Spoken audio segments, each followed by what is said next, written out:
Welcome to BizTech on Ghanaweb TV. My name is Naa Oyoe Quartey. Stay tuned as I bring you news items that trended during the week and an exclusive interview. Now, today's interview features a state-owned enterprise that operates in Ghana's petroleum sector. Now, this key institution held its first annual general meeting in September and detailed how it was able to turn around operations after recording losses in 10 consecutive years. My colleague, Mawuli Ahorlumegah, sat with the Managing Director of the Bulk Oil and Storage Transportation Limited, Edwin Provencal. Enjoy the report.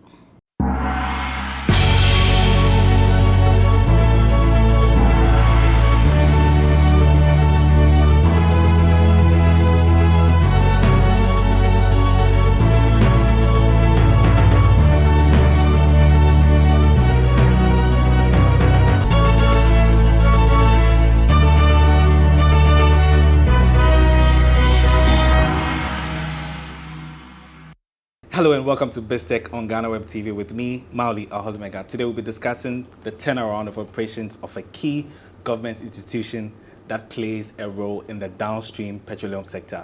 Before I introduce my guest, I'll take a quick break. We'll be right back.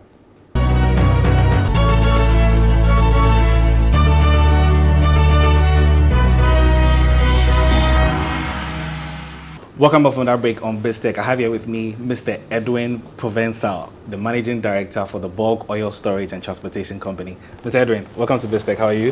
Fine, thank you. Yeah. Thank you. And welcome to BOST. Yes, thank you so much. Many thanks for your time. Yes. Yeah, so how's life been for you at BOST? I know you assumed the position in 2019. How's it going for you so far? It's been quite interesting. There's been ups and downs, as usual. As a human institution, things don't go as planned. Mm-hmm. But in a nutshell, I would say that my staff and I, we've made some very good progress with the organization, and we are happy at where we've got into. Okay. For those who don't really know what role BOST plays, can you just give us a brief idea of what BOST does? Yes. So in 1993, BOST was birthed, and it was bad because of certain circumstances that happened then. And so BOST currently has 3 key mandates. The first mandate is to develop and maintain a national network of facilities for the bulk distribution of petroleum products across the length and breadth of the country. In order to do that, you will definitely need some storage. So we have some tank farms. You would need some different media for distribution. One of them is pipelines, which is the cheapest, which we have. The next cheapest is barges, which we have and we use on the Akosombo Lake. The next cheapest would be rail, but we don't have rail infrastructure. And the most expensive of them all is the BRVs, the bulk road vehicles, which we call the tankers on our roads. And so this infrastructure, the storage and the transportation infrastructure, enables us to meet our first mandate, which is to build a network of national network of petroleum distribution infrastructure to enable storage, transportation, and distribution across the length and breadth of the country. The second mandate we have is to build strategic reserves.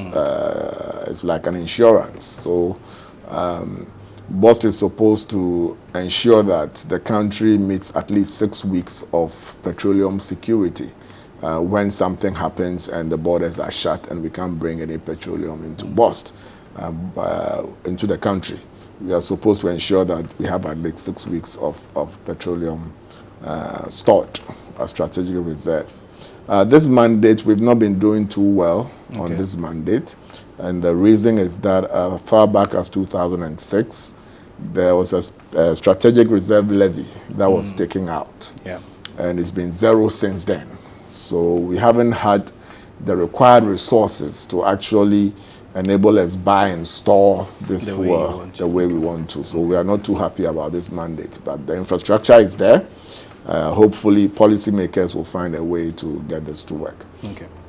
The third mandate is to ensure fuel security in the country, i.e. we need to import fuels, and then gladly BOST is positioned in a way such that we can trade with our partners up north, the landlocked countries. Okay. So we are supposed to import and export products to our neighboring countries to ensure that we run sustainably. Okay. So in a nutshell, those are the three key mandates. Okay, so basically you are centered around storage and then transportation. Which is a very key component of every downstream sector, especially the petroleum sector. Yes. Now, I want to come to the turnaround of operations. I understand you've been recording some losses for 10 years. Yes. Yes, which is quite unfortunate. But you've been able to make some gains. If you can share that with us. That's true. That's very, very, very true. In order to understand where we are today and what we've achieved today, and in order to really appreciate the effort that has gone in, we need to put it in a context. Okay. So we need to understand where we're coming from, and then what we have done, and then why we are where we are today. So I'm going to give you a run through quickly on BOST in 2017, because my party came to power in 2017. And so I'm just going to talk about facts and figures, and then we'll have a good conversation. All right. So in 2017, on the financial side of BOST, what we came to meet is an organization that had trade liabilities. That meant that we had bought oil and gas products. It had been supplied, but we hadn't paid yet. And the volume of that liability was equivalent to $624 million US. Okay, that's quite a lot of money. That is huge. Yeah. And so imagine being made the managing director of a company. You're so excited, and you get in and you do your assessment, and you realize that, wow, you need to find $624 million to pay all these international oil companies, oils. They would sue, and they would make sure they get their money. Not only that, we also had some legacy loans. Monies we had borrowed from the local market. That's from the previous administration? Yes. Okay. Local market amounting to almost 416 million Ghana cedis. That is huge. So not only do you have to find money to pay the $624 million, you also needed to look for money to pay back this 416 million Ghana cedis. And then we have these bulk distribution companies. You know, we are into the storage business. So some of them bring their products into our system, and then they come and pick it later. At this juncture, by 2018, there was a report that was commissioned by the Minister of Energy then, and it was realized that we owed these BDCs. They had brought in products. They came for the products. The products were not available, up to a tune of $37 million US. That's a lot of money. That was huge. That's huge. Yeah. And then we also had some capex liability hanging on our necks, up to almost $609 million US. So if you look at the financial situation of BOST then, it was not too good. Now also, let's look at BOST infrastructure, because we were set up to store and transport, and also do some trading for sustainability. If you looked at our infrastructure, a part of the capex liability, $109 million, about $57 million, in 2008, we had bought some pipelines, because we had planned that we were going to replace the existing pipeline between Tema and Akosombo. So we had bought some pipelines in 2008, amounting to almost $58 million US since 2008. That's a very long time. And those pipelines were still stuck in Houston. They were not in the United States of America since 2008. As of 2019, they were still stuck in Houston. Any reason why that was happening? I wish I knew. But the pipelines were stuck. That's what I came to meet. And then our pipeline from Tema to Akosombo had been non-functional. It was out of service. Our pipeline from Buipe to Bolga, we have a total of 364 kilometers of pipeline. They were all non-functional. And then our marine assets, the tugboats, the floating dock, the barges, 100% of those assets were out of service. I mean, how would you run a company like this? I mean, and then we had 3 of our depots. We have 6 depots. 3 of them were out of service. They were offline, not working. We also have storage tanks, 51 storage tanks across the system. 15 of them had been decommissioned. I mean, all these assets are revenue earning assets. And they were just lying down. And they had been decommissioned for whatever reason. So in a nutshell, we had about 82% of our revenue earning asset out of service. How do you run an entity like that? So not only did we have these financial liabilities on our heads, You had an operational one. we as well. also operationally, all the assets which could have enabled us have some income to be able to even pay off some of these debts were also out of service. And then if you look at the regulatory side, we had not audited our accounts in 2015 and 2016. Yet I'm sure you remember that bonuses were being paid in BOST during those periods. So on what basis were bonuses being paid if the accounts had not been audited? Because when the accounts were audited, those were the years we made our highest losses. And so it was quite interesting. I mean, that's why regulatory compliance is so important. We had also not paid taxes from 2010 to 2014. So we owe GRA almost 47 million Ghana cedis.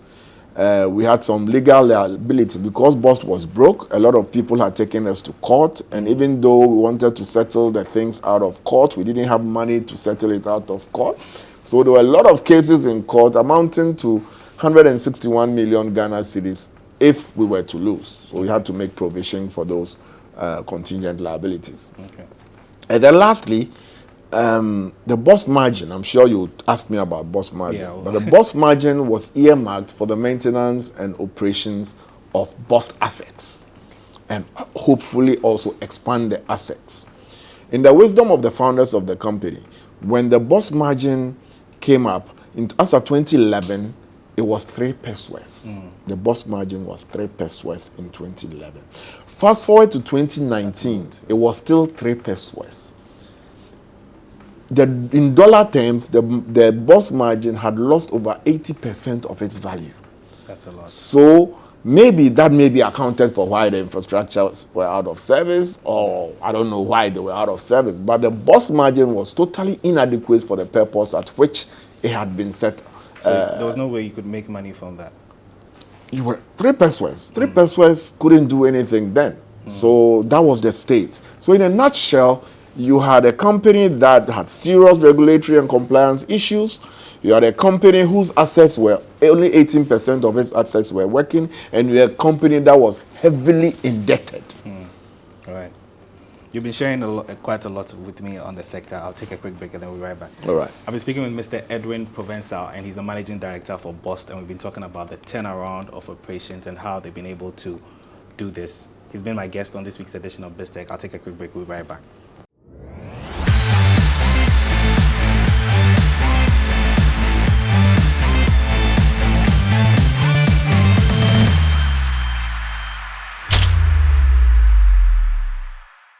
Welcome back from that break on BizTech. I've been speaking with Mr. Edwin Provencal. He's the Managing Director for BOST, and we've been talking about how they've been able to turn around their operations. Mr. Edwin, I've been learning quite a lot from you. Just quickly on the BOST margin, there are some calls that you should scrap it. It's too much. What do you make of that? I mean, if I was sitting in their shoes, I would also make the same argument.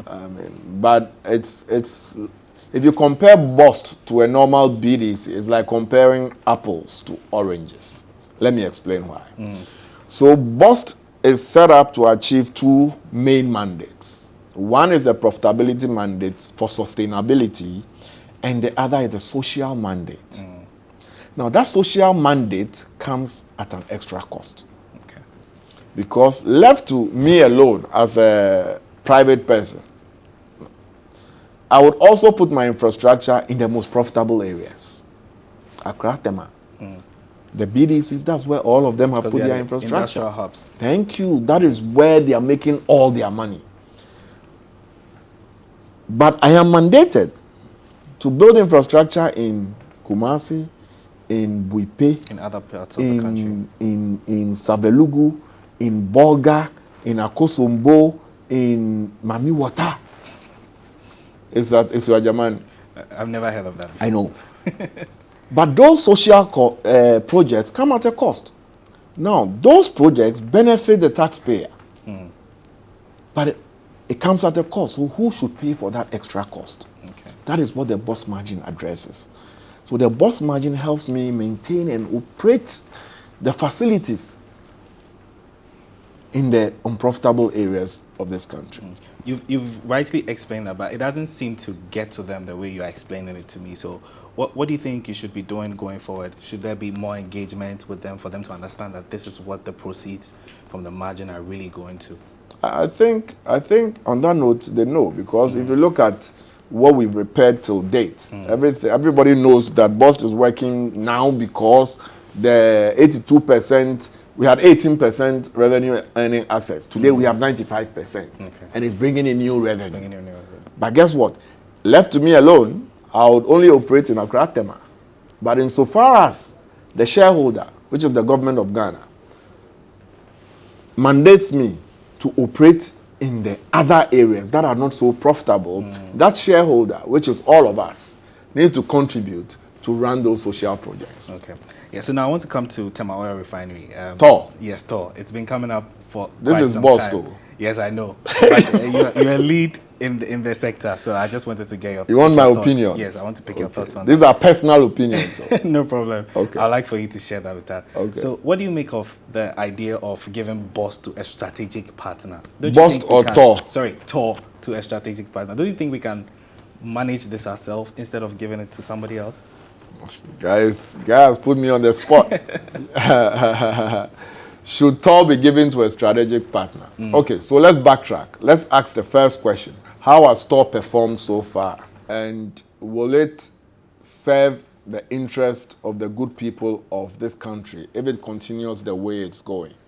My answer would be maybe, maybe not. Okay. But from the evidence, maybe not. We wouldn't. Would private participation bring in some efficiencies? Yes, I think so. Is Tor a national asset? Yes, I think so. Will Tor help solve, when Tor is efficient, can it help solve some of the challenges we are having today in terms of price escalation as a result of COVID and the Ukraine war? I think yes, it can. So, to answer your question directly, should Tor be assisted by private participation? My answer would be yes. Okay. All right. Very diplomatic response. I like that. Yeah. So I just want to find out from you, we are wrapping up. There are concerns that there's not enough fuel for consumers to use. Yes. From your point of view, what's the updates there, and what can you tell our viewers to sort of allay those fears? Okay, so what is enough fuel? In the BOST system, we have in the BOST system alone, we have about 13 days of supply. But outside the BOST system, because there are other private tanks, etc., if you put all of them together, we have about 43 days, between 39 to 43 days of supply, because every day you have ships coming in. Here and there. Yeah, but then as at early this week, total days to last is about 43 days. And so, there's no imminent shortage. But I said that BOST is mandated to ensure petroleum security. So there needs to be had another conversation as to how do we ensure that BOST gets the right resources to live up to its mandate. I also know that the Honorable Minister of Energy, Honorable Matthew Poku Prempeh, is really passionate about this mandate. And I know the efforts he's putting in place to ensure that this becomes a reality. One of them we've talked about, Tor. How do we bring in private participation to Tor to ensure that Tor refines regularly, because it will help curb the pressure on the city on that end, because they'll refine and sell in cities to BOST. BOST will sell in cities to the market, so the money stays and the money stays here. So all we need to do, the only exposure there will be on the crude that comes in. But I'm sure he's working on making sure that that works. The second alternative would be in the early 90s, BOST had a relationship with Petrobras, which was a Brazilian national oil company, where we had an open account. So they brought the fuel into the tanks, and then we had the petroleum security. Unfortunately, if you don't run this business profitably, it will grind to a halt. So that didn't work. And I'm sure the Honorable Minister is looking at other opportunities to revive that arrangement with other international oil companies through government-to-government arrangements. So, in summary, we are nowhere near fuel shortage. Yes, prices have gone up. Yes, the amount of money we had can now bring less fuel, but we have quite some decent amount of fuel in the system, and Ghanaians should not panic with respect to shortages. We cannot end this show without showing our appreciation to a couple of stakeholders. First and foremost, this success would not have been possible if our dear father, the President of the nation, Nana Addo Akufo-Addo, had not given me this opportunity to showcase what we have for Ghanaians. And so I would say thank you very much for the opportunity. This also would not have been possible without the support of Honorable Matthew Opoku Prempeh, who has really shown his resolve to transform the state-owned enterprises under his ministry into world-class organizations. We say thank you very much. To my board of directors, who've been on my case from day one and believed in me, I say thank you very much. And without you, this would not have been achieved. To my audit committee, together with the Auditor General, who came into BOST to unearth a lot of operational inefficiencies, we say thank you very much, because without you, we will not have achieved what we have achieved. And lastly, to my staff and the union members, I keep telling them that I'll be a liar if I love BOST more than them, because I came to meet them and I'll be gone and they'll still be here. I want to say thank you very much, and Ayeko, because without them doing the work and without them being amenable to change and following the policies and procedures, this thing would never have been achieved. And I want to promise Ghanaians that this is just the beginning. They should look forward to BOST doing much more and bringing more value to the national development of this government. I've been speaking with Mr. Edwin Provencal. He's the Managing Director for BOST, and we've been talking about how they've been able to turn around their operations for the 2021 fiscal year. He's been my guest on this week's edition of BizTech. Many thanks for watching. My name is Mawuli Ahorlumegah.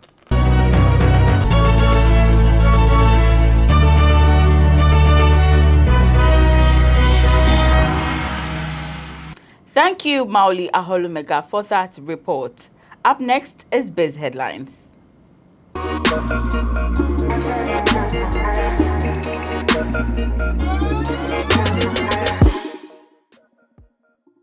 So on to our very first story. A renowned business executive and former chief executive officer of the Ashanti Gold Fields, Sir Sam Jonah, has revealed that Ghana's government has sold all its shares in Anglo Gold Ashanti.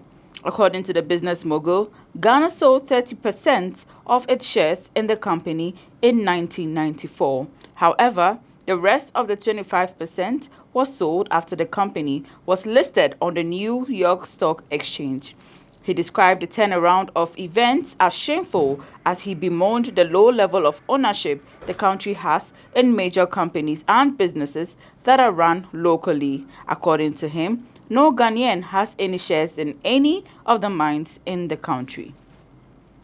On T-bills in Ghana, a report by Data Bank Research has projected that the government may face some complications in financing the repayment of treasury bills that are set to mature on October 3, 2022.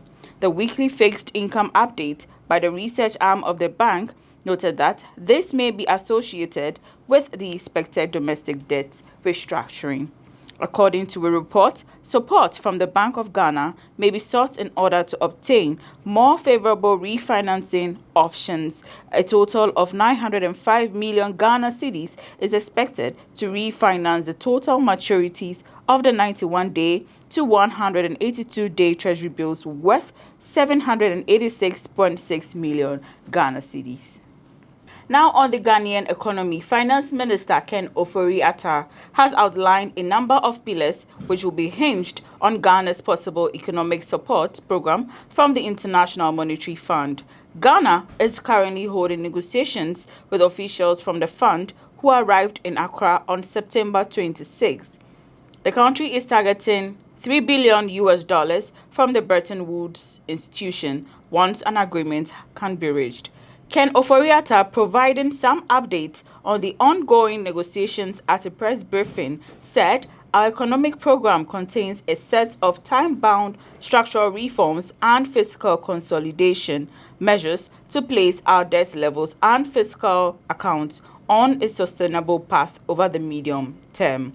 The finance minister, however, disclosed that government is finalizing its post-COVID-19 economic program as the domestic blueprint to engage the IMF.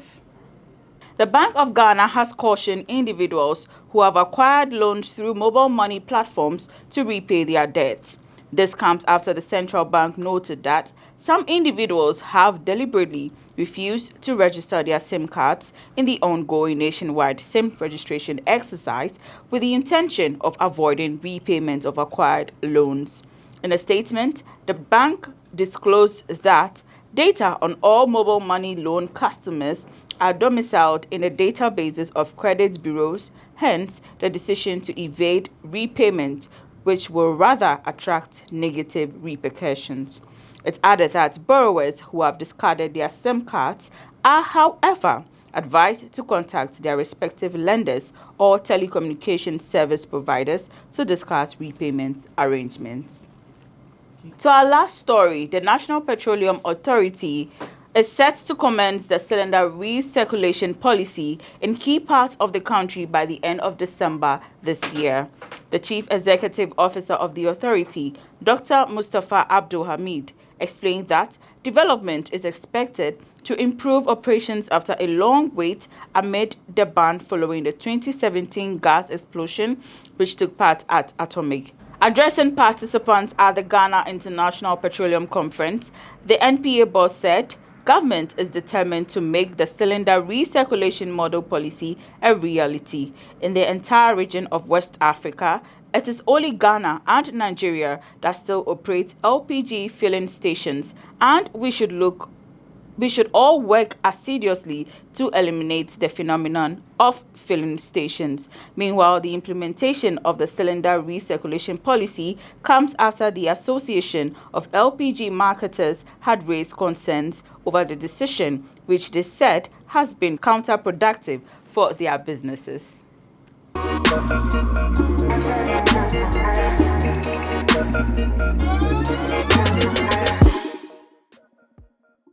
That's it for this week's edition of BizTech on Ghanaweb TV. Thanks for watching, but log on to www.ghanaweb.com for more news stories. Get interactive with us on all our social media platforms. On Facebook, Instagram, and Twitter, we are at the Ghanaweb. Subscribe to our YouTube channel, Ghanaweb TV. My name is Naa Oyoe Quartey. Thanks for watching once again and have a great weekend.